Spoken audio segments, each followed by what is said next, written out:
জান্নাতে তোমার কাছে আমায় একটি ঘর বানিয়ে দিও, একটি ঘর বানিয়ে দিও।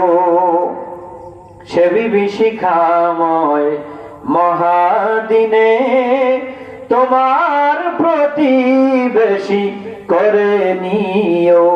মালিক তুমি জান্নাতে তোমার কাছে আমায় একটি ঘর বানিয়ে দিও, একটি ঘর বানিয়ে দিও। পড়েন আল্লাহু